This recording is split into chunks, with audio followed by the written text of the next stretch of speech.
AI ఇమేజెస్‌ని create చేసుకోవడానికి first of all Google chrome open చేసి AI రీమేకర్ అని సెర్చ్ చేయాలి. ఆ తర్వాత పేజ్ ఇలా ఓపెన్ అవుతుంది. దీనిలో ఫేస్ స్వాప్, మల్టిపుల్ స్వాప్ అనే ఆప్షన్స్ కనిపిస్తున్నాయి కదా! నేను ఇక్కడ మల్టిపుల్ ఫేస్ స్వాప్ అనే ఆప్షన్ మీద క్లిక్ చేస్తున్నాను. ఇక్కడ అప్‌లోడ్ ఇమేజ్ అని కనిపిస్తుంది కదండీ! కింద మనకి సజెషన్స్‌లో కొన్ని ఇమేజెస్ వస్తాయి. అలా కాకుండా మనం ముందుగా మనకు నచ్చిన పిక్‌ని డౌన్‌లోడ్ చేసి పెట్టుకొని వాటిలో కూడా ఫేస్ స్వాప్ చేసుకోవచ్చనమాట. నేను ఇది ఆల్రెడీ డౌన్‌లోడ్ చేసి పెట్టుకున్న పిక్. దీన్ని ఇక్కడికి అప్‌లోడ్ చేసుకుంటున్నాను.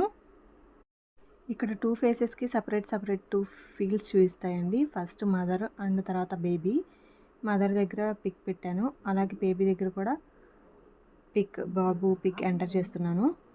నెక్స్ట్ ఇక్కడ స్వాప్ 2 క్రెడిట్స్ అని కనిపిస్తుంది కదండీ! దాని మీద క్లిక్ చేస్తే ఇప్పుడు డౌన్‌లోడ్ అవుతుందనమాట. చూసారా పిక్ ఎంత బాగా వచ్చిందో? జస్ట్ డౌన్‌లోడ్ చేసేసుకోవడమే అనమాట. నార్మల్ పిక్స్ లాగానే. నా వీడియో కనుక మీకు నచ్చినట్లయితే please like, share and subscribe my